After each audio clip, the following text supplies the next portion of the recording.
ਜੋ ਲੋਕ ਉੱਥੇ ਸੜਕ ਤੇ ਬਹਿ ਕੇ ਦਿਨ ਰਾਤ ਗੁਜ਼ਰ ਕਰ ਰਹੇ ਸੀ ਉਹਨਾਂ ਦੀਆਂ ਪਰੇਸ਼ਾਨੀਆਂ ਵੀ ਉਹਦੇ ਮਨ ਤੇ ਕੋਲਦੀਆਂ ਸਨ ਔਰ ਬਾਰ-ਬਾਰ ਉਹ ਫਰੰਟ ਦੀ ਜ਼ਿਕਰ ਕਰ ਰਹੀ ਹੈ। ਸੋ ਮੇਰੀ ਸਰਕਾਰ ਨੂੰ ਇਹ ਬੇਨਤੀ ਹੈ ਕਿ ਭਾਈ ਤੁਸੀਂ ਇੱਕ ਤਰਫਾ ਪਰਚਾ ਤਾਂ ਦੇਤਾ, ਤੁਸੀਂ ਵਜ਼ੀਰ ਨੂੰ ਬਚਾਉਣਾ ਹੋਣਾ, ਮਗਰ ਜੇ ਇਨਸਾਫ ਤੋਲੋ ਨਾ ਜਿੱਤ ਸੱਚ ਦੀ ਹੋਣੀ ਹੈ ਜੀ। ਇਨਸਾਫ ਤਾਂ ਇਹ ਕਹਿੰਦਾ ਜਦੋਂ ਸੁਸਾਈਡ ਨੋਟ ਆ ਜੇ ਤੁਹਾਡਾ ਫਰਜ਼ ਬਣਦਾ ਫਿਰ ਪਰਚਾ ਦੂਜਾ ਵੀ ਦੇ ਦਿਓ। ਮੈਂ ਤਾਂ ਨਹੀਂ ਕਹਿੰਦਾ ਕਿ ਤੁਸੀਂ ਉਹ ਪੱਖ ਨਾ ਖੰਗਾਲ ਲਓ ਭਾਈ ਉਹ ਪੱਖ ਵੀ, ਮਗਰ ਕਿਸੇ ਗੁਰਸਿੱਖ ਅੰਮ੍ਰਿਤਧਾਰੀ ਵੱਲੋਂ ਕੋਈ ਕਦਮ ਦੁਖਦਾਈ ਚੁੱਕਿਆ ਗਿਆ, ਮੈਂ ਨਹੀਂ ਸਮਝਦਾ ਕਿ ਇਹੋ ਜਿਹਾ ਕਦਮ ਚੁੱਕਣ ਦੀ ਜ਼ਰੂਰਤ ਸੀ। ਨਗਰ ਜਿਨ੍ਹਾਂ ਨੇ ਉਹਨਾਂ ਨੂੰ ਤੰਗ ਪਰੇਸ਼ਾਨ ਕੀਤਾ ਇਸ ਹਾਲਾਤ 'ਚ ਪਹੁੰਚਾਇਆ, ਪੁਲਿਸ ਇੱਕ ਤਰਫਾ ਕਾਰਵਾਈ ਨਾ ਕਰਕੇ ਜੋ ਬਣਦੀ ਜ਼ਿੰਮੇਵਾਰੀ ਉਹ ਕਰੇ। ਸੁਪਰੀਮ ਕੋਰਟ ਦੇ ਵੀ ਇਹਦੇ 'ਚ ਡਾਇਰੈਕਸ਼ਨਸ ਨੇ ਕਿ ਭਾਈ ਇਹ ਫਰਸਟ ਇਨਫੋਰਮੇਸ਼ਨ ਰਿਪੋਰਟ ਹੋ ਗਈ ਨਾ ਇਹ, ਤੇ ਤੁਸੀਂ ਕਿਉਂ ਇਸ ਨੂੰ ਪਹਿਲਾਂ ਲੁਕੋਇਆ? ਵੇਖੋ ਇਹਦੇ 'ਚ ਕੋਈ ਪੋਲਿਟਿਕਸ ਨਹੀਂ ਹੈ। ਜੋ ਹੋਇਆ ਉਹਨੂੰ ਦੋ ਨਜ਼ਰੀਏ ਨਾਲ ਵੇਖਣਾ ਪੈਣਾ। ਇੱਕ ਤਾਂ ਉਹ ਧੀ ਸੀ, ਕਿਸੇ ਦੀ ਬੇਟੀ ਸੀ, ਨਿੱਕੀ ਜੀ ਬੱਚੀ ਦੀ ਮਾਂ ਸੀ ਔਰ ਕਿਸੇ ਦੀ ਧਰਮ ਪਤਨੀ ਸੀ। ਦੋ ਪਰਿਵਾਰ, ਨਿੱਕਾ ਨਿਆਣਾ ਇਹਦੇ 'ਚ ਇਨਵੋਲਡ ਹੈ। ਇੱਕ ਪੱਖ ਤਾਂ ਉਹ ਹੋ ਗਿਆ ਕਿ ਪਰਿਵਾਰਕ ਪੱਖ, ਦੂਜਾ ਪੱਖ ਇਹ ਹੋ ਗਿਆ ਕਿ ਉਹ ਇੱਕ ਸੰਘਰਸ਼ ਦੇ ਰਸਤੇ ਜੋ ਬੇਇਨਸਾਫੀ ਸੀ ਇਹ ਸਭ ਵੀ ਸਾਹਮਣੇ ਆਇਆ ਕਿ ਰੋਜ਼ ਜਾ ਕੇ ਉਹ ਉਸ ਧਰਨੇ 'ਚ ਸੜਕ ਤੇ ਕਿਨਾਰੇ 1158 ਜਿਹੜੇ ਅਸਿਸਟੈਂਟ ਪ੍ਰੋਫੈਸਰ ਨੇ ਜਿਨ੍ਹਾਂ ਨੂੰ ਪਹਿਲਾਂ ਕਿਸੇ ਨਾ ਕਿਸੇ ਨੌਕਰੀ 'ਚ ਲੱਗੇ ਸਨ, ਆਪਦੀ ਰੋਜੀ ਰੋਟੀ ਦੀ ਕਮਾਈ ਕਰਦੇ ਸਨ, ਉਹ ਕਮਾਈ ਕਰਦੇ ਸੀ, ਰੋਜੀ ਰੋਟੀ 'ਤੇ ਲੱਗੇ ਸੀ, ਉਹਨਾਂ ਨੂੰ ਸਰਕਾਰੀ ਜੌਬ ਮਿਲੀ, ਉਹਨਾਂ ਨੇ ਦੂਜੀ ਜੌਬ ਛੱਡੀ, ਸਰਕਾਰੀ ਜੌਬ 'ਚ ਗਏ, ਮਗਰ ਅਖੀਰ 'ਚ ਧੋਖਾ ਹੋ ਗਿਆ। ਉਹਨਾਂ ਨੂੰ ਅਪਾਇੰਟਮੈਂਟ ਲੈਟਰ ਦੇ ਕੇ ਵੀ ਨਾਲ ਨਹੀਂ ਰੱਖਿਆ। ਅਖੀਰ 'ਚ ਉਹਨਾਂ ਨੇ ਸੰਘਰਸ਼ ਵਿੱਢ ਲਿਆ। ਦੇਖੋ ਅੱਜ ਇੱਕ ਇੱਕ ਦੀ ਮੈਂ ਗੱਲ ਕਰਦਾ ਕਿ ਉਹ ਜਸਵਿੰਦਰ ਕੌਰ ਜਿਹੜੀ ਉਹਨਾਂ ਦੀ ਪ੍ਰਧਾਨ ਸਾਹਿਬ ਨੇ, ਡਿਸੇਬਲ ਨੇ, ਨਹੀਂ ਤੁਰਿਆ ਜਾਂਦਾ ਉਹਨਾਂ ਤੋਂ ਸੜਕ ਤੇ। ਮੈਂ ਕਹਿੰਦਾ ਜਿਹੜੇ ਸਭ ਕੁਝ ਹੀ ਰਾਜੀ ਨੇ ਉਹ ਸੜਕ ਤੇ ਬਹਿ ਕੇ ਵਿਖਾਉਣ 4-6 ਮਹੀਨੇ। ਇਹ ਜਜ਼ਬਾ ਸੀ, ਹਿੰਮਤ ਸੀ, ਦਰਦ ਸੀ ਕਿ ਭਾਈ ਇਹ ਬੇਇਨਸਾਫੀ ਹੈ। ਉਹ ਸਾਰੀਆਂ ਗੱਲਾਂ ਨੂੰ ਵਿਚਾਰਦੇ ਹੋਏ ਦੇਖੋ ਦੋ ਪੱਖ ਨੇ। ਚਲੋ ਇੱਕ ਪੱਖ ਤਾਂ ਇਹ ਗੱਲ ਕਿਹਾ ਜਾ ਰਿਹਾ ਪਰਿਵਾਰਕ ਦਾ, ਮੈਨੂੰ ਤਾਂ ਭਾਈ ਪਰਿਵਾਰ ਦਾ ਪੱਖ ਹੈ ਕਿ ਇਹ ਚਿੱਠੀ ਹੈ। ਦੇਖੋ ਇਹ ਚਿੱਠੀ ਜੇ ਤੁਸੀਂ ਪੜ੍ਹੋ, ਮੈਂ 2-3 ਚੀਜ਼ਾਂ ਜਿਹੜੀਆਂ ਇਹਦੇ 'ਚ ਲਿਖੀਆਂ, ਇੱਕ ਉਹ ਇਹ ਵੀ ਧਿਆਨ 'ਚ ਰੱਖਣਾ ਚਾਹੀਦਾ ਕਿ ਉਹ ਅੰਮ੍ਰਿਤਧਾਰੀ ਲੜਕੀ ਸੀ। ਅੰਮ੍ਰਿਤਧਾਰੀ ਲੜਕੀ ਦੀ ਚਿੱਠੀ ਲਿਖੀ। ਅੱਜ ਜੇ ਸਾਡੇ 'ਚੋਂ ਕੋਈ ਵੀ ਇਸ ਗੱਲ ਨੂੰ ਝੁਟਲਾਉਣ ਦੀ ਕੋਸ਼ਿਸ਼ ਕਰੂ ਜਾਂ ਅੱਗੇ ਪਿੱਛੇ ਕਰਨ ਦੀ ਕੋਸ਼ਿਸ਼ ਕਰੂ, ਅਸੀਂ ਵੀ ਗੁਰੂ ਘਰ ਦੇ ਗੁਨੇਗਾਰ ਹਾਂ। ਪੁਲਿਸ ਦਾ ਕੰਮ ਬਣਦਾ ਸਾਰੇ ਪੱਖ। ਜੇ ਕੋਈ ਕਹਿੰਦਾ ਨਾ ਕਿ ਪਰਿਵਾਰਕ ਖੰਗਾਲੋ, ਜੇ ਪਰਿਵਾਰਕ ਖੰਗਾਲ ਰਹੇ ਹੋ ਤੇ ਭਾਈ ਇਹ ਪੱਖ ਨੂੰ ਕਿਉਂ ਛੱਡ ਰਹੇ ਹੋ? ਪੱਖ ਤਾਂ ਦੋ ਨੇ ਨਾ, ਮਗਰ ਪੁਲਿਸ ਨੇ ਪਹਿਲਾਂ ਹੀ ਮਨ ਬਣਾ ਲਿਆ ਕਿ ਇੱਕੋ ਪੱਖ ਖੰਗਾਲਣਾ। ਉਹਨਾਂ ਨੇ ਤਾਂ ਪਰਿਵਾਰਕ ਕਲੇਸ਼ ਪਾਤਾ। ਦੂਜੀ ਗੱਲ ਮੈਂ ਤੁਹਾਨੂੰ ਪੁੱਛਣਾ ਚਾਹੁੰਦਾ, ਦੇਖੋ ਸਾਰਿਆਂ ਦੇ ਪਰਿਵਾਰਾਂ 'ਚ ਮੀਆਂ ਬੀਵੀ 'ਚ ਮਾੜਾ ਮੋਟਾ ਵਾਦ ਵਿਵਾਦ ਰਹਿੰਦਾ, ਕੀ ਉਹ ਕਾਰਨ ਵਾਕਈ ਸੀ? ਇਹ ਗੱਲ ਤੇ ਵੀ ਜਾਣਾ ਚਾਹੀਦਾ ਕਿ ਇਸ ਘਰ 'ਚ ਮਾੜਾ ਮੋਟਾ ਝਗੜਾ ਨਹੀਂ ਜੀ। ਔਰ ਦੂਜੀ ਗੱਲ, ਆਹ ਚਿੱਠੀ ਮੈਂ ਹੁਣ 2 ਮਿੰਟ ਇਹਦੇ 'ਚ ਜਿਹੜੀ ਮੈਂ ਚਿੱਠੀ ਘੱਟੋ ਘੱਟ ਜੀ 100 ਵਾਰੀ ਪੜ੍ਹ ਲਈ ਔਰ ਮੈਂ ਇਹ ਚਿੱਠੀ ਤਾਂ ਤੁਹਾਨੂੰ ਪੜ੍ਹ ਕੇ ਆ ਰਿਹਾ। ਵਾਹਿਗੁਰੂ ਜੀ ਕਾ ਖਾਲਸਾ, ਵਾਹਿਗੁਰੂ ਜੀ ਕੀ ਫਤਿਹ।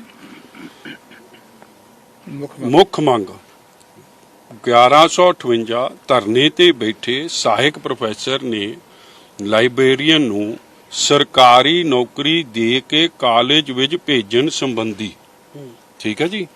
ਅੱਗੇ ਸਾਰੀ ਚਿੱਠੀ ਲਿਖਣ ਤੋਂ ਮਗਰੋਂ 1 2 3 4 5 ਵਾਰੀ ਆਪਦਾ ਉਂਗਲ ਇੱਥੋਂ ਵੱਢ ਕੇ ਅੱਜ ਖੂਨ ਦੇ ਨਿਸ਼ਾਨ ਲਾਏ ਔਰ ਫਿਰ ਲਿਖਦੀ ਆ। ਦੇਖੋ ਜੇ ਇਸ ਬੰਦੇ ਦੀ ਉਹ ਮਾਨਸਿਕਤਾ ਹੋਵੇ, ਉਹ ਕੀ ਲਿਖ ਰਹੀ ਆ, ਇਹ ਮੈਂ ਹੀ ਲਿਖਿਆ ਹੈ। ਮੇਰੀ ਉਂਗਲੀ ਤੁਹਾਨੂੰ ਬੰਨੀ ਹੋਈ ਮਿਲੇਗੀ,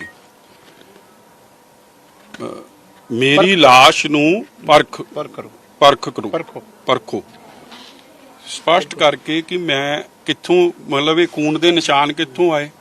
ਉਹਨੇ ਲਿਖਿਆ ਮੇਰੀ ਲਾਸ਼ ਨੂੰ ਪਰਖਿਓ, ਮੇਰੀ ਉਹ ਉਂਗਲ ਇੱਕ ਬੰਨੀ ਹੋਊਗੀ। ਉਹੀ ਦੱਸ ਰਹੀ, ਨਹੀਂ ਤਾਂ ਸਾਨੂੰ ਕੀ ਆ, ਸਾਡੀ ਤਾਂ ਬਾਡੀ ਨਹੀਂ ਹਲੇ ਤੱਕ ਸਰਕਾਰ ਕੋਲੋਂ ਰਿਕਵਰ ਹੋਈ। ਫਿਰ ਅੱਗੇ ਕੀ ਲਿਖਦੀ ਹੈ ਜੀ, ਮੈਂ ਸਾਰੀ ਚਿੱਠੀ ਨਹੀਂ ਪੜਦਾ, ਉਹਦੇ 'ਚ ਜੋ ਮੈਂ ਮੇਨ ਪੁਆਇੰਟ ਕਿ ਮੇਰੀ ਆਤਮ ਹੱਤਿਆ ਕਰਨ ਦਾ ਮੇਨ ਮਕਸਦ ਹੀ ਇਹ ਹੈ ਕਿ ਮੈਨੂੰ ਪੰਜਾਬ ਸਰਕਾਰ ਦੇ ਐਮਐਲਏ ਹਰਜੋਤ ਬੈਂਸ ਨੇ ਮਜਬੂਰ ਕਰ ਦਿੱਤਾ, ਕਿਉਂਕਿ ਮੈਂ 3 ਦਸੰਬਰ 2021 ਨੂੰ ਨਿਯੁਕਤੀ ਪੱਤਰ ਪ੍ਰਾਪਤ ਕਰ ਲਿਆ ਸੀ, ਪਰ ਮੈਨੂੰ ਇਸ ਤੋਂ ਬਾਅਦ ਜੋ ਮੁਸ਼ਕਲਾਂ ਦਾ ਸਾਹਮਣਾ ਕਰਨਾ ਪਿਆ, ਇਹ ਉਹੀ ਦੀ ਮੈਂ ਦੇ 2 ਵਾਰ ਮਾਂ ਬਣਨ ਦੇ ਕਿਨਾਰੇ ਸੀ, ਪਰ ਮੇਰੀ ਮਾਨਸਿਕ ਦਸ਼ਾ ਨੇ 2 ਵਾਰ ਮੇਰੇ ਬੱਚਿਆਂ ਦੀ ਜਾਨ ਲੈ ਲਈ ਅਤੇ ਮੈਂ ਵੀ 2 ਵਾਰ ਜਾਨ ਗਵਾਉਣ ਦੇ ਕਿਨਾਰੇ ਸੀ। ਹੁਣ ਵੀ ਮੈਂ ਡਿਪਰੈਸ਼ਨ ਦੀ ਸ਼ਿਕਾਰ ਹੋ ਗਈ ਸੀ, ਪਰ ਦਵਾਈਆਂ ਠੀਕ ਸੀ। ਮੇਰੀ ਆਤਮ ਹੱਤਿਆ ਦੀ ਸਾਰੀ ਜ਼ਿੰਮੇਵਾਰੀ ਮੰਤਰੀ ਹਰਜੋਤ ਬੈਂਸ ਦੀ ਹੈ। ਹਰਜੋਤ ਬੈਂਸ ਨੂੰ ਮੈਨੂੰ ਮਾਰਨ ਦੀ ਤੇ ਮੇਰੇ ਬੱਚਿਆਂ ਨੂੰ ਮਾਰਨ ਦੀ ਸਖਤ ਤੋਂ ਸਖਤ ਸਜ਼ਾ ਦਿੱਤੀ ਜਾਵੇ ਅਤੇ ਪੰਜਾਬ ਸਰਕਾਰ ਪ੍ਰੋਫੈਸਰਾਂ ਨੂੰ ਕਾਲਜ ਵਿੱਚ ਭੇਜਣ। ਜੇਕਰ ਸਰਕਾਰ ਨੂੰ ਇਹ ਨਹੀਂ ਕੀਤਾ ਤਾਂ ਪੰਜਾਬ ਦੀ ਜਨਤਾ ਮੇਰੇ ਨਾਲ ਹੋਈ ਵਧੀਕੀ ਅਤੇ ਮੇਰੀ ਮੌਤ ਦਾ ਬਦਲਾ ਜ਼ਰੂਰ ਲਵੇਗੀ। ਮੇਰੀ ਬੜੇ ਧਿਆਨ ਨਾਲ ਸੁਣਿਓ ਜੀ, ਹੁਣ ਮੇਰੀ ਫੈਮਿਲੀ ਦਾ ਇਹਨਾਂ ਵਿੱਚ ਕੋਈ ਹਿੱਸਾ ਨਹੀਂ। ਇਸ ਕਰਕੇ ਪੁਲਿਸ ਉਹਨਾਂ ਨੂੰ ਪਰੇਸ਼ਾਨ ਨਾ ਕਰੇ। ਪੰਜਾਬ ਸਰਕਾਰ ਅਤੇ ਹਰਜੋਤ ਬੈਂਸ ਮੁਰਦਾਬਾਦ। ਨਾਮ ਬਲਵਿੰਦਰ ਕੌਰ 1158।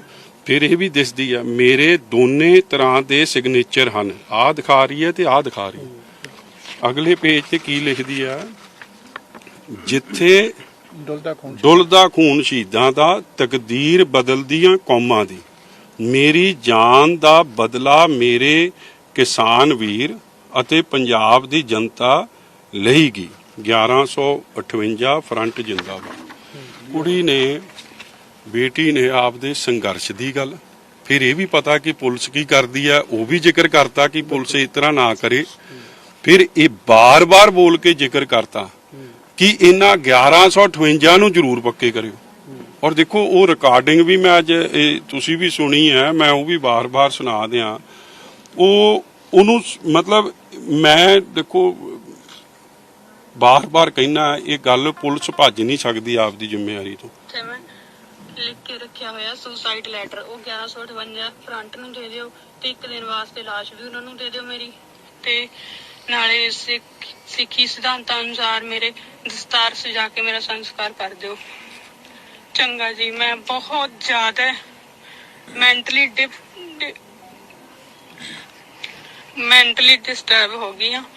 ਬਸ ਹੁਣ ਅਲਵਿਦਾ। ਫੋਨ ਡਿੱਗੀ ਚ ਪਿਆ ਐਕਟਿਵਾ ਦੀ ਜੀ, ਤੇ ਜਿੰਨੇ ਕੁ ਪੈਸੇ ਮੈਂ ਦੀਦੀ ਨੂੰ ਦੇਣੇ ਤੇ ਉਹਦੇ ਮੇਰੇ ਪਾਪਾ ਦੇ ਤੇ ਉਹ ਮੈਂ ਦੇ ਦਿੱਤੇ, ਤੇ ਇਹ ਚਾਬੀ ਐਕਟਿਵਾ ਦੇ ਮੈਟ ਦੇ ਨੀਚੇ। ਹੁਣ ਤੁਸੀਂ ਮੈਨੂੰ ਦੱਸੋ, ਜਿਹੜੀ ਬੇਟੀ ਇੱਕ ਪਾਸੇ ਆਪਦੀ ਜਾਨ ਲੈਣ ਲੱਗੀ ਆ, ਜੇ ਸੰਘਰਸ਼ 6 ਮਹੀਨੇ 'ਚ ਹਿੱਸਾ ਲੈ ਰਹੀ ਹੈ, ਉਸ ਸੰਘਰਸ਼ ਨੂੰ ਉਹ ਕਿੰਨੀ ਸਮਰਪਿਤ ਸੀ। ਉਸ ਸੰਘਰਸ਼ ਦਾ ਮਾਨਸਿਕ ਟੋਲ, ਆਰਥਿਕ ਟੋਲ, ਜੋ ਲੋਕ ਉੱਥੇ ਸੜਕ ਤੇ ਬਹਿ ਕੇ ਦਿਨ ਰਾਤ ਗੁਜ਼ਰ ਕਰ ਰਹੇ ਸੀ, ਉਹਨਾਂ ਦੀਆਂ ਪਰੇਸ਼ਾਨੀਆਂ ਵੀ ਉਹਦੇ ਮਨ ਤੇ ਕੋਲਦੀਆਂ ਸਨ, ਔਰ ਬਾਰ-ਬਾਰ ਉਹ ਫਰੰਟ ਦੀ ਜ਼ਿਕਰ ਕਰ ਰਹੀ ਹੈ। ਸੋ ਮੇਰੀ ਸਰਕਾਰ ਨੂੰ ਇਹ ਬੇਨਤੀ ਹੈ ਕਿ ਭਾਈ ਤੁਸੀਂ ਇੱਕ ਤਰਫਾ ਪਰਚਾ ਤਾਂ ਦੇਤਾ, ਤੁਸੀਂ ਵਜ਼ੀਰ ਨੂੰ ਬਚਾਉਣਾ ਹੋਣਾ, ਮਗਰ ਜੇ ਇਨਸਾਫ ਤੋਲੋ ਨਾ, ਜਿੱਤ ਸੱਚ ਦੀ ਹੋਣੀ ਹੈ ਜੀ। ਇਨਸਾਫ ਤਾਂ ਇਹ ਕਹਿੰਦਾ ਜਦੋਂ ਸੁਸਾਈਡ ਨੋਟ ਆ ਜੇ, ਤੁਹਾਡਾ ਫਰਜ਼ ਬਣਦਾ ਫਿਰ ਪਰਚਾ ਦੂਜਾ ਵੀ ਦੇ ਦਿਓ। ਮੈਂ ਤਾਂ ਨਹੀਂ ਕਹਿੰਦਾ ਕਿ ਤੁਸੀਂ ਉਹ ਪੱਖ ਨਾ ਖੰਗਾਲ ਲਓ ਭਾਈ, ਉਹ ਪੱਖ ਵੀ, ਮਗਰ ਕਿਸੇ ਗੁਰਸਿੱਖ ਅੰਮ੍ਰਿਤਧਾਰੀ ਵੱਲੋਂ ਕੋਈ ਕਦਮ ਦੁਖਦਾਈ ਚੁੱਕਿਆ ਗਿਆ। ਮੈਂ ਨਹੀਂ ਸਮਝਦਾ ਕਿ ਇਹੋ ਜਿਹਾ ਕਦਮ ਚੁੱਕਣ ਦੀ ਜ਼ਰੂਰਤ ਸੀ। ਮਗਰ ਜਿਨ੍ਹਾਂ ਨੇ ਉਹਨਾਂ ਨੂੰ ਤੰਗ ਪਰੇਸ਼ਾਨ ਕੀਤਾ, ਇਸ ਹਾਲਾਤ 'ਚ ਪਹੁੰਚਾਇਆ, ਪੁਲਿਸ ਇੱਕ ਤਰਫਾ ਕਾਰਵਾਈ ਨਾ ਕਰਕੇ ਜੋ ਬਣਦੀ ਜ਼ਿੰਮੇਵਾਰੀ ਉਹ ਕਰੇ। ਸੁਪਰੀਮ ਕੋਰਟ ਦੇ ਵੀ ਇਹਦੇ 'ਚ ਡਾਇਰੈਕਸ਼ਨਸ ਨੇ ਕਿ ਭਾਈ ਇਹ ਫਰਸਟ ਇਨਫੋਰਮੇਸ਼ਨ ਰਿਪੋਰਟ ਹੋ ਗਈ ਨਾ ਇਹ, ਤੇ ਤੁਸੀਂ ਕਿਉਂ ਇਸ ਨੂੰ ਪਹਿਲਾਂ ਲੁਕੋਇਆ?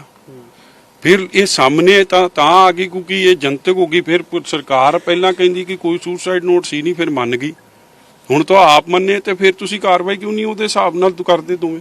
ਇਹਨਾਂ ਨਾਲ ਨਹੀਂ ਸਾਂਝੀ ਕੀਤੀ, ਇਹਨਾਂ ਨੂੰ ਨਹੀਂ ਦੱਸਿਆ। ਦੁਪਹਿਰ ਤੱਕ ਵਿਚਾਰੇ ਦੇਖੋ ਇਹ ਸਾਰੀ ਗੱਲਾਂ ਨਾ ਜੀ, ਮੈਂ ਫੇਰ ਕਹਿ ਦਿਆਂ, ਗੁਰੂ ਘਰ ਜੇ ਕੋਈ ਕਿਸੇ ਦੀ ਮੌਤ ਤੇ ਇਸ ਤਰ੍ਹਾਂ ਦੀ ਗੇਮ ਖੇਡੂਗਾ, ਮੈਨੂੰ ਪੂਰਾ ਰੱਬ ਤੇ ਵਿਸ਼ਵਾਸ ਹੈ ਜੀ, ਉਹ ਨਹੀਂ ਬਚ ਸਕਦਾ। ਬੇਇਨਸਾਫੀ ਨਹੀਂ ਚੱਲਣੀ, ਤੁਹਾਨੂੰ ਇਨਸਾਫ ਤਾਂ ਕਰਨਾ ਹੀ ਪੈਣਾ। ਔਰ ਦੇਖੋ ਆ ਐਕਸ ਡੀਜੀਪੀ ਹੈ ਚੱਟੋਪਾਧਿਆ, ਇੱਕ ਇੰਦਰਜੀਤ ਚੱਡਾ ਕੇਸ ਹੋਇਆ, ਉਹਦੇ 'ਚ ਵੀ ਚੱਟੋਪਾਧਿਆ ਦਾ 8 ਬੰਦਿਆਂ ਦਾ ਸੁਸਾਈਡ ਨੋਟ 'ਚ 9 ਸੀ, 7 ਫੜੇ ਗਏ। ਇੱਕ ਚੱਡੇ ਨੇ ਜਾ ਕੇ ਹਾਈ ਕੋਰਟ 'ਚੋਂ ਥੋੜੇ ਚਿਰ ਲਈ, ਹੁਣ ਹਾਈ ਕੋਰਟ ਨੇ ਉਹ ਵਕੇਟ ਕਰਤਾ ਸਟੇ, ਔਰ ਕਿਹਾ ਕਿ ਇਹ ਤੇ ਪਰਚਾ ਚਲਾਓ। ਕਾਨੂੰਨ ਤਾਂ ਭਾਈ ਸਭ ਲਈ ਇੱਕ ਹੈ, ਕਿ ਖਾਸ ਲੋਕਾਂ ਲਈ ਵੱਖਰਾ ਤੇ ਆਮ ਲੋਕਾਂ ਲਈ ਵੱਖਰਾ। ਜੇ ਕਾਨੂੰਨ ਇੱਕ ਹੈ, ਮੈਂ ਵਿਵੇਕ ਸੋਨੀ ਤੋਂ ਮੈਨੂੰ ਕੋਈ ਆਸ ਨਹੀਂ। ਇਹ ਐਸਐਸਪੀ ਬਹੁਤ ਵੱਡਾ ਚਮਚਾ ਹੈ ਸਰਕਾਰ ਦਾ। ਇਹਦੀ ਜਸਟਿਸ ਸ਼ਰਾਵਤ ਕੋਰਟ ਨੇ, ਹਾਈ ਕੋਰਟ ਦੇ ਜੱਜ ਸਾਹਿਬ ਨੇ ਇਹਦੀ ਇਲੀਗਲ ਮਾਈਨਿੰਗ ਤੇ ਹੋਰ ਕੰਮਾਂ ਤੇ ਬੜੀ ਖਚਾਈ ਕੀਤੀ ਹੈ। ਜੇ ਇਹ ਗਲਤ ਕੰਮ ਕਰੂ ਸੋਨੀ, ਮੈਂ ਅੱਜ ਤੁਹਾਨੂੰ ਦਾਅਵੇ ਨਾਲ ਕਹਿਣਾ, ਮੇਰਾ ਵੀ ਆਪ ਦਾ ਤਜਰਬਾ, ਭੁਗਤਣੀ ਇਹਨੂੰ ਵੀ ਪੈਣੀ, ਕਿਉਂਕਿ ਸੱਚ ਨਹੀਂ ਦੱਬਿਆ ਜਾਣਾ। ਕਿਸੇ ਦੀ ਮੌਤ ਤੇ ਤੁਸੀਂ ਕੱਲੇ 4 ਸਰਕਾਰਾਂ ਨੂੰ ਖੁਸ਼ ਕਰਨ ਤੇ ਲੱਗ ਜਾਓ, ਇੱਕ ਵਜ਼ੀਰ ਨੂੰ ਬਚਾਉਣ ਨੂੰ ਲੱਗ ਜਾਓ, ਕਿਹਨੇ ਬਰਦਾਸ਼ਤ ਕਰਨੀ? ਔਰ ਇਹ ਬੇਟੀ ਜ਼ਿੰਮੇਵਾਰੀ ਲਾ ਕੇ ਗਈ ਹੈ ਜੀ ਪੰਜਾਬ ਦੇ ਲੋਕਾਂ ਦੀ, ਕਿਸਾਨ ਜਥੇਬੰਦੀਆਂ ਦੀ ਜ਼ਿੰਮੇਵਾਰੀ 'ਚ ਪੰਜਾਬ 'ਚ ਅਸੀਂ ਸਾਰੇ ਹੀ ਆ ਕਿ ਅਸੀਂ ਉਹਦੀ ਹੱਕ ਸੱਚ ਦੀ ਲੜਾਈ ਲੜਾਂਗੇ। ਅਸੀਂ ਤਾਂ ਲੜਾਂਗੇ, ਕੋਈ ਸਾਨੂੰ ਲੱਖ ਵਾਰੀ ਮਾੜਾ ਕਵੇ। ਔਰ ਮੈਂ ਫੇਰ ਕਹਿ ਦਿਆਂ, ਮੇਰੀ ਕੋਈ ਪਰਸਨਲ ਇਹਦੇ 'ਚ ਕੁਛ ਨਹੀਂ, ਇਹ ਸਿਰਫ ਸੱਚਾਈ ਦੀ ਲੜਾਈ ਹੈ। ਔਰ ਸੱਚਾਈ ਦੀ ਲੜਾਈ ਲੜਨ ਦੀ ਜ਼ਿੰਮੇਵਾਰੀ ਭਾਈ ਸਭ ਦੀ ਹੈ, ਮੇਰੀ ਵੀ ਹੈ, ਚੀਮਾ ਸਾਹਿਬ ਦੀ ਹੈ, ਸਾਰੀ ਸੰਗਤ ਦੀ ਹੈ, ਪਿੰਡ ਵਾਲਿਆਂ ਦੀ ਵੀ ਹੈ, ਤੇ ਆਪੋਜੀਸ਼ਨ ਲੋਕਾਂ ਦੀ ਵੀ ਹੈ, ਕਿਸਾਨਾਂ ਦੀ ਵੀ। ਉਹ ਲਾ ਕੇ ਗਈ, ਅਸੀਂ ਤਾਂ ਆਪਦੀ ਜ਼ਿੰਮੇਵਾਰੀ ਨਿਭਾਵਾਂਗੇ।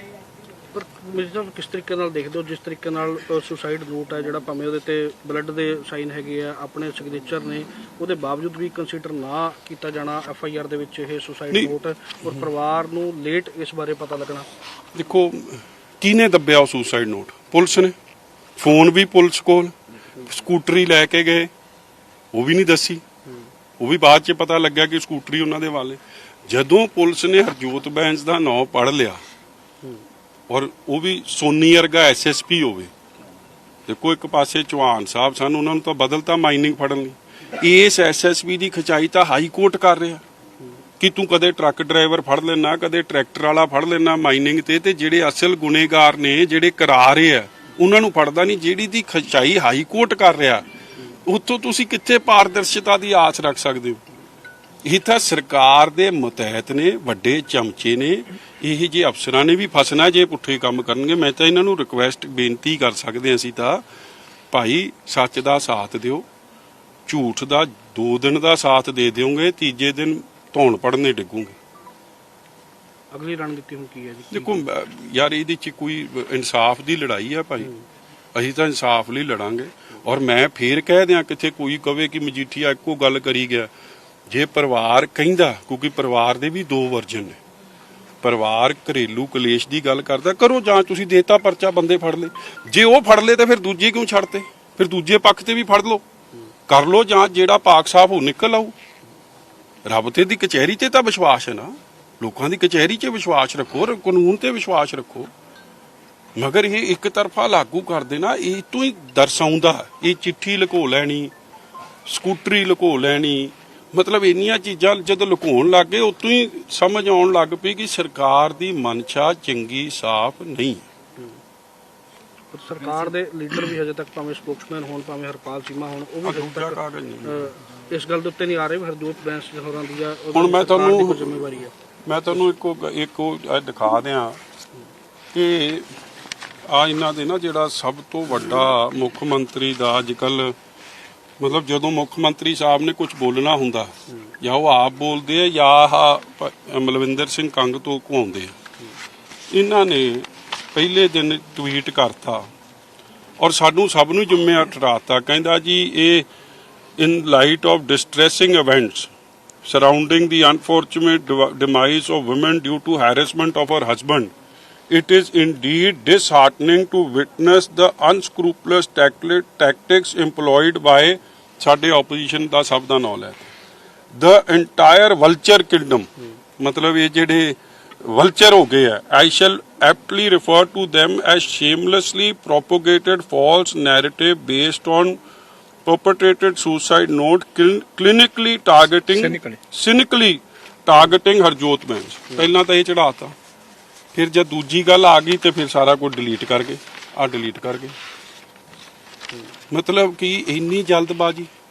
ਭਾਈ ਸਰਕਾਰ ਦਾ ਤੁਹਾਡਾ ਮੁੱਖ ਬੁਲਾਰਾ, ਤੁਸੀਂ ਪਹਿਲਾਂ ਤਾਂ ਇੱਕ ਥਿਊਰੀ ਫੜ ਲਈ, ਜਦੋਂ ਮੁੱਖ ਮੰਤਰੀ ਦੇ ਬੁਲਾਰੇ ਨੇ ਫੜ ਲਈ ਤੇ ਸਰਕਾਰ ਨੇ ਵੀ ਫੜ ਲਈ, ਫਿਰ ਜਦ ਦੂਜੇ ਪੱਖ ਸਭ ਨੇ ਆ ਕੇ ਫਿਰ ਡਿਲੀਟ ਕਰਤੀ ਪੋਸਟ। ਕੀ ਸਰਕਾਰ ਦਾ ਇਹ ਕੰਮ ਹੈ? ਰੱਬ ਨੂੰ ਤੁਸੀਂ ਵੀ ਜਾਣ ਦੇਣੀ ਆ ਭਾਈ, ਦੋਵੇਂ ਪੱਖ ਕੰਗਾਲ ਨੂੰ। ਮੈਂ ਤਾਂ ਕਹਿਣਾ ਔਰ ਕਿਹੇ ਅੰਮ੍ਰਿਤਧਾਰੀ ਨਾਲ ਮੈਂ ਦੇਖੋ ਮੈਂ ਬੜਾ ਵਿਸ਼ਵਾਸ ਰੱਖਦਾ ਜੀ, ਜਿਹਨੇ ਗੁਰੂ ਵਾਲਾ ਬਣ ਗਿਆ ਨਾ, ਮੇਰਾ ਤਾਂ ਉੱਤੇ ਵਿਸ਼ਵਾਸ ਹੈ। ਔਰ ਜੇ ਕੋਈ ਗੁਰੂ ਵਾਲੇ ਨਾਲ ਧੱਕਾ ਬੇਇਨਸਾਫੀ ਕਰੂ ਤੇ ਚਾਹੇ ਉਹ ਸੋਨੀ ਹੋਵੇ, ਚਾਹੇ ਉਹ ਹਰਜੋਤ ਬੈਂਸ ਹੋਵੇ, ਚਾਹੇ ਉਹ ਭਗਵੰਤ ਮਾਨ, ਭੁਗਤ ਨਹੀਂ ਭਾਈ ਸਾਹਿਬ ਨੂੰ। ਪਰ ਕਾਂਗਰਸ ਸਾਹਿਬ ਦੇ ਸਰਕਾਰ ਦੇ ਵਿੱਚ ਤਾਂ ਕੋਈ ਰੋਲ ਨਹੀਂ, ਪਾਰਟੀ ਦੇ ਵਿੱਚ ਜ਼ਿੰਮੇਵਾਰੀ ਹੈ, ਪਰ ਸਰਕਾਰ ਦੇ ਉੱਤੇ ਜਦੋਂ ਗੱਲ ਖੜੀ ਹੋ ਰਹੀ ਆ ਕੇ ਐਲੀਗੇਸ਼ਨ ਖੜੇ ਹੋ ਰਹੇ ਨੇ, ਜਵਾਬ ਕਾਂਗਰਸ ਸਾਹਿਬ ਦੇ ਰਹੇ ਨੇ। ਇਹ ਜਿਹੜਾ ਮਲਵਿੰਦਰ ਕੰਗ ਹੈ ਨਾ, ਮੈਂ ਇਹਨੂੰ ਬੜੇ ਚਿਰ ਦਾ ਵੇਖ ਰਿਹਾ। ਇਹਦੀ ਆਪ ਦੀ ਦਿਮਾਗ ਤਾਂ ਉਹਨਾਂ ਕੀ ਹੈ, ਇਹਨੂੰ ਜੋ ਲਿਖ ਕੇ ਦਿੰਦੇ ਹੈ ਨਾ ਉਹ ਬੋਲਦਾ। ਇਹ ਮੀਆਂ ਮਿੱਠੂ ਆ ਭਗਵੰਤ ਮਾਨ ਦਾ ਤੇ ਸਰਕਾਰ ਦਾ। ਇਹਨੂੰ ਜੋ ਸਰਕਾਰ ਦੀ ਭਾਸ਼ਾ ਬੋਲਣ ਤੇ ਅਹੁਦਾ ਮਿਲਿਆ, ਜੇ ਇਹ ਨਾ ਬੋਲੇ ਨਾ ਮੀਆਂ ਮਿੱਠੂ ਉਹਨਾਂ ਵਾਂਗੂ, ਉਹਨਾਂ ਦੀ ਜੋ ਭਾਸ਼ਾ ਹੈ ਤੇ ਇਹਨੂੰ ਸਵੇਰੇ ਕੱਢ ਦੇਣ। ਤੇ ਉਹਨੂੰ ਜੋ ਕਿਹਾ ਗਿਆ ਉਹਨੂੰ ਬੋਲਤਾ, ਵੇਖਿਆ ਜਦ ਮੈਂ ਫਸ ਗਿਆ ਫਿਰ ਅਗਲੇ ਦਿਨ ਡਿਲੀਟ ਕਰ ਗਿਆ ਸਾਰੀ ਗੱਲ।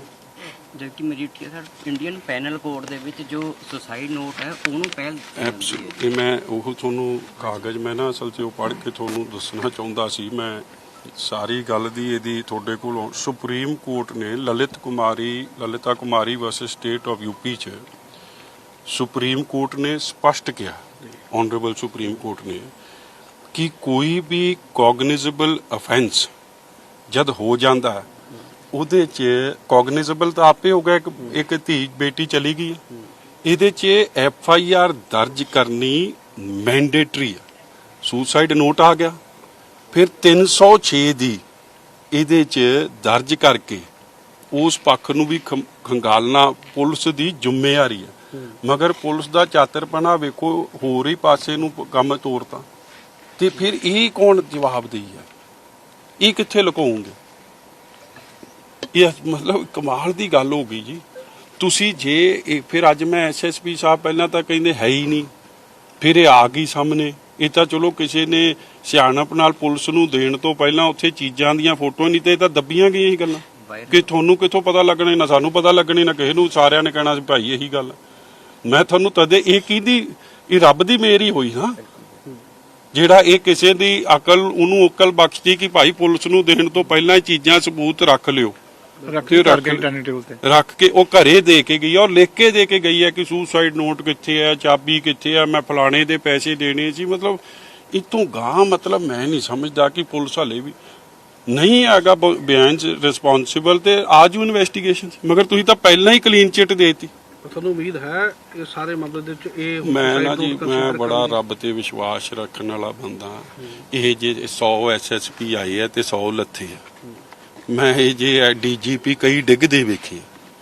ਇਹ ਜਿਹੜੀ ਰੱਬ ਦੇ ਘਰ 'ਚ ਨਾ ਜੀ ਬੜਾ ਕਿਰਪਾ, ਜਦੋਂ ਰੱਬ ਦੀ ਮਿਹਰ ਹੋਣੀ ਆ ਤੇ ਜਿਵੇਂ ਵਿਕਟਾਂ ਡਿੱਗਦੀਆਂ ਨੇ ਨਾ ਮਿੰਟੋ ਸਕਿੰਟੀ, ਇਸ ਤਰ੍ਹਾਂ ਡਿੱਗਣਗੀਆਂ ਵਿਕਟਾਂ ਜਿਹੜੀਆਂ ਝੂਠ ਦਾ ਸਹਾਰਾ ਲੈ ਰਹੀਆਂ। ਸੱਚ ਦੀ ਜਿੱਤ ਹੋਣੀ ਆ, ਮੈਨੂੰ ਪੂਰਾ ਵਿਸ਼ਵਾਸ ਆ। ਔਰ ਮੈਂ ਇਹਨਾਂ ਦੇ ਭਾਈ ਸਾਹਿਬ ਨੂੰ, ਸਮੁੱਚੀ ਸੰਗਤ ਨੂੰ ਇਹ ਬੇਨਤੀ ਕਰਦਾ, ਭਾਈ ਉਹ ਸਾਡੀ ਡਿਊਟੀ ਲਾ ਕੇ ਗਈ ਹੈ ਸਭ ਦੀ। ਹੱਕ ਸੱਚ ਦੀ ਗੱਲ ਕਰਨੀ ਸਾਡੀ ਜ਼ਿੰਮੇਵਾਰੀ ਆ। ਤਗੜੇ ਹੋ ਕੇ ਕਰੋ, ਜਿੱਤ ਸੱਚ ਦੀ ਹੋਊਗੀ। ਉਹਨੂੰ ਇਨਸਾਫ ਦਿਵਾਉਣ ਦੀ ਜ਼ਿੰਮੇਵਾਰੀ ਸਾਡੀ, ਅਸੀਂ ਉਹਨੂੰ ਇਨਸਾਫ ਦਿਵਾਵਾਂਗੇ। Thank you.